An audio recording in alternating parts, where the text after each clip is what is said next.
Hello people of the internet, it's Amanda, and if you're new here on my channel, I usually talk about Japanese movies, dramas, entertainment. Sometimes I talk about other Asian pop culture topics as well, and for today's video, I'm here to talk about a Netflix series that recently dropped that I've been looking forward to for so long. I'm talking about Tokomei no Koibito Tachi, or Romantics Anonymous. Now, this is another Japan-Korea kind of a collab project, very similar to Marry My Husband Japan. It has a Korean writer and a Japanese director, and it also stars a Korean actress and a Japanese actor as its main leads.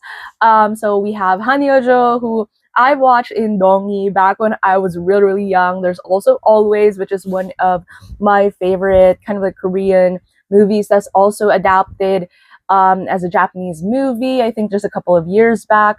Then we have Oguri Shun, who is in Border, Hanakimi, Hanayori Dango, Ouroboros, all those other interesting dramas as well.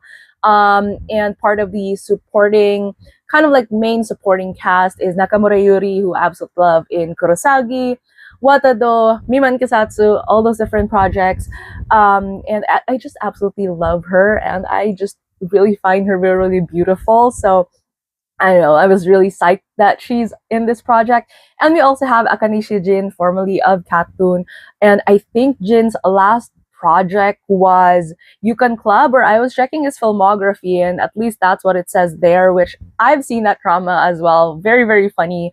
But I think after that, he's still like making music and is on YouTube with his own like web series and stuff. But I think like he's only done a couple of web series in China, but this is his major kind of like J entertainment drama comeback. So yeah, I might be wrong, but I've been like just sporadically following bits and pieces of his career, so I might not be right about this, but I do think that this is kind of like his major J-drama comeback. So welcome back, Jin. But yeah, so that's why this drama is really, really interesting, because I was interested in the ensemble kind of like main characters for this, but also because of the plot, which I'll be diving deep into later on in the story, in the video. But yeah, so if you're in for that usual casual chat about, you know, my thoughts on this and all that, so please keep on watching. Anonymous is basically centered about these two characters who are both struggling with like different mental health struggles, with Lihana having this fear of or phobia of making eye contact with people, and makes her really, really anxious, have panic attacks. And it's because of like diving deep into scopophobia. It also is kind of like a condition where you feel like you're scrutinized when people directly look at you, or you're being in their room where you feel like you feel everybody's gaze. And that's the reason why she mostly kind of like sticks indoors, or sticks to herself, and not really making any other like connection or engaging with other people. And then we have Sosuke, who is a son of this major confectionery company. And he also has a condition where he has issue making physical contact with other people. And we immediately learn why through like the first couple of minutes of the series. I won't spoil it for people who hasn't seen it yet, but because of something that happened in his past, that's the reason why he has that condition and has that trauma. And these two characters end up interacting because of certain circumstances of Sosuke's company acquiring the chocolate store that Hana has been anonymously working as a chocolatier. So Hana is an apprentice of the head of that chocolate store, Kenji. But something happens with Kenji, and Hana was forced to kind of like step forward and to kind of like engage into the situation where Sosuke was kind of like trying to shift things around with the store. Because of her awkwardness, Hana accidentally gets hired in the store without them knowing that she's the anonymous chocolatier that has also been working with them for years when it comes to, you know, one or some of the products that they've been selling in that store. Um, and that kind of like, and you know, with Sosuke being kind of like the overseer for this new acquisition, and therefore that's when their main kind of like relationship starts. Now with now Hana actually has a secret crush on a bar owner near the area named Hiro, played by Akanishi Jin. Hana fell in love with him because he saved her once from an accident, and so she's just silently, you know, watching him from afar and just having a major crush on him. So with Sosuke being this kind of like boss that she yeah, like being her boss, like they don't really get along as much, and her object of affection is Hiro. And but for some reason we learn that Hana doesn't have any problem having eye contact with Sosuke, and with Sosuke he doesn't have any issues sharing physical touch with Hana. And that's kind of like where the main strain was, because they don't exactly like each other, but they are the only ones kind of like comfortable enough to for some reason within their condition to, you know, to like be around each other.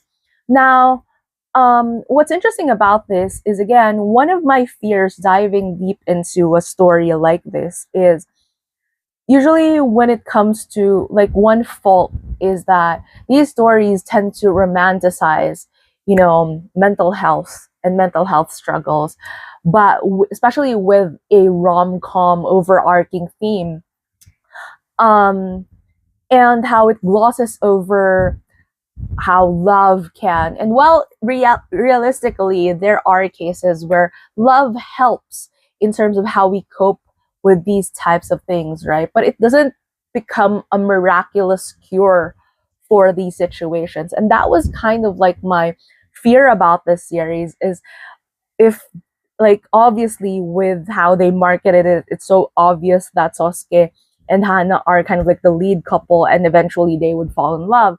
But the fear was, how was that going to play into, you know, these struggles that they're dealing with, and these actual like conditions that they have, without it being played into kind of like a, like just a plot device for the narrative.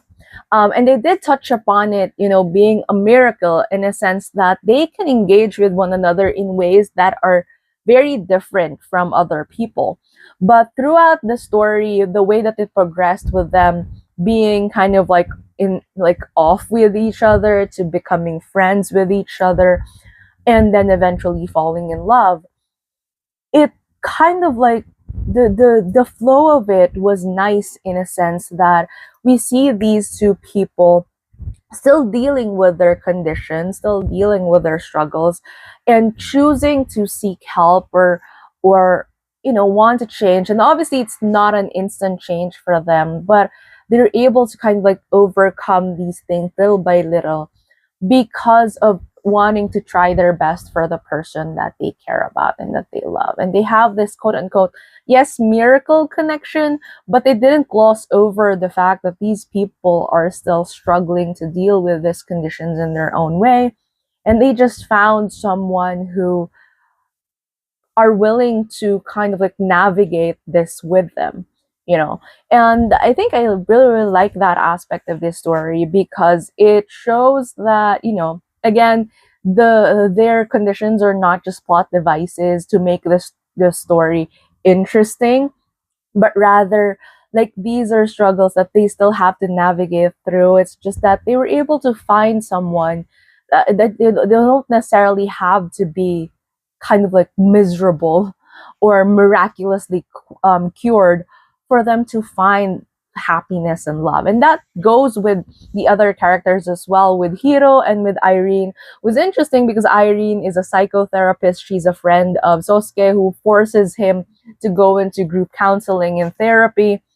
But she also has her own reasons as to why, she's struggling to keep relationships herself and why she was in her profession. And these acknowledgments of these high functioning adults dealing with these struggles is just very, very interesting to watch, in a sense that they were able to capture that rawness of it, of wanting to get better, and not necessarily for another person, but it starts for yourself. And it is a journey, and it's not something that is easily like cured or or remedied simply because you fall in love, or you wanted to make it happen, and all of that. And I think they did such a good job for these four characters, central characters, in a sense, to depict that. And it's also quite refreshing because, again, in K-dramas, it's quite typical that we see workplace kind of like older couples within their like late 30s, early 40s, up to, elder, like older ages, to kind of like be in a rom-com setup. But in Japan, like when you age, or like when we do these kind of like romance dramas for more um aged demographic, as compared to early 30s teeny bopper narratives, it's usually more of like serious drama narratives, or a more kind of like non-romance um storylines and all that. So it's quite interesting to see, these awkward adults, kind of like an ode to awkward adults, having their own kind of like rom-com, and and again, just being able to kind of like deliver that in a refreshing, non kind of a convoluted way. um and again, these are high functioning adults that have their own kind of like very real and raw struggles to like deal with and to navigate through. And I think that's kind of like the interesting point for this. It's interesting as well that they centered around the concept of chocolates, with Hana being a chocolatier, and with also like her mentor being a chocolatier set in a chocolate shop, and them kind of like trying to improve upon this product, that and them connecting with like different people in different regions, and how that contributes into the kind of like the chocolates that they're making. It's not just kind of like a one and done process. They have suppliers that is centered around flavor, around culture, around stories, and why these things come to be, and why food or or just the concept of, again, chocolate in itself is such a rich experience, other than just a treat. And how chocolates, even not just in Japan and not just the context of the story, but just generally, symbolizes a lot about, love, or courtship, or happiness, or just generally a treat that alleviates you from a certain situation, or something that you consider is it also has different layers to it, like being sweet, being bittersweet, being bitter. um and it kind of like encompasses that human experience and human emotion. And it's quite interesting that that is a central piece of the entire story, of them being, a chocolate store, Hannah being a chocolatier, and all that. Yeah. And I think overall, I really like find it's such an easy watch for me, I would say. Like, it is emotional, in a sense that you see these characters navigating through these challenges, and how like they don't 100% like overcome it, in a sense, because that's just a reality of it. There's an ongoing healing process, or maybe not even so, but kind of like just small steps that they're taking to make it happen. But being able to navigate it with friends, or someone that you fall in love with, and all that, um and even like overcoming it yourself, and the way that you shape your relationship with yourself, and how that kind of like feels like, is kind of like the center of the story. And I find that really interesting. I like that, again, even with the concept of, Hana and Sosuke being the only ones that are kind of like the exemption to their condition, they don't gloss over it like an immediate love moment, they develop a friendship with them first, a level of understanding, and a level of being able to like open up to someone and alleviate yourself with that burden of something that you can't share with anyone else, because this condition is something very personal and not a shared experience with everybody.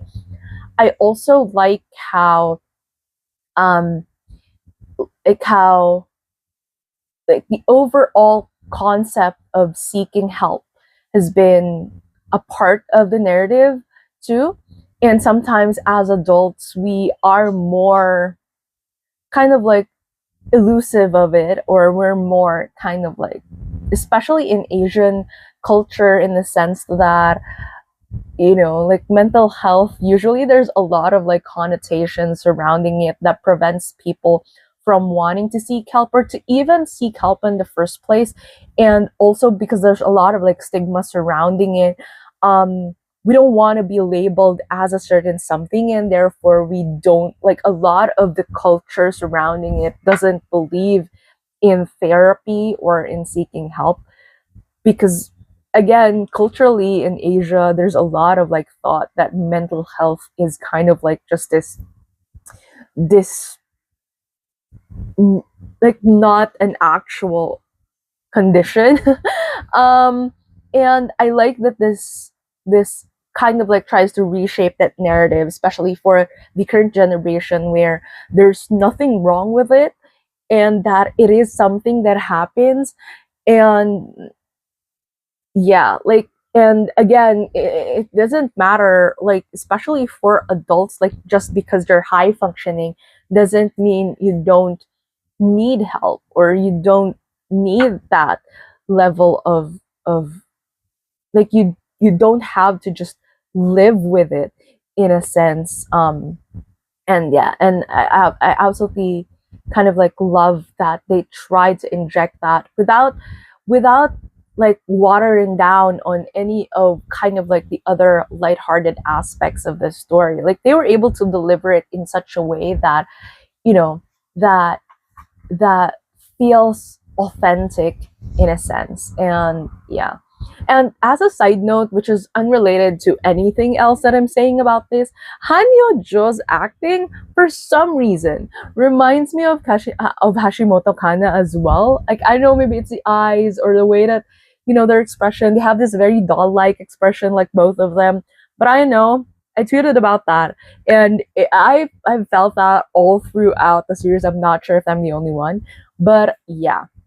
So with that said, do I recommend this drama? Absolutely. It's just 8 episodes, around 45 to an hour each, which is not that big of a commitment if you think about it. We finished it in like like, yeah, more than half a day. And it was such an easy watch, and the chocolates in itself are also very, very pretty to look at. The side stories are very, very heartwarming and interesting, and you just feel that level of human connection. Um, and one of my favorites, which I wouldn't spoil, would be the journey to Koita. I think, if I'm pronouncing that right, but that storyline, absolutely love it. Okay. This is from me kind of like editing this video because I completely forgot to include this. Um, and I am gonna spoil this particular moment right here, but I'm kind of like pissed in the end when they included a cameo of Sakaguchi Kentaro and Song Joong Ki. I know why we're giving these douchey men a pass, and if you don't know what's happening, then you can just look both of them up. But I don't understand, like, why are they, like, men always, like, these douchey men always have it easy, especially in entertainment, and I just find it so annoying that they're there.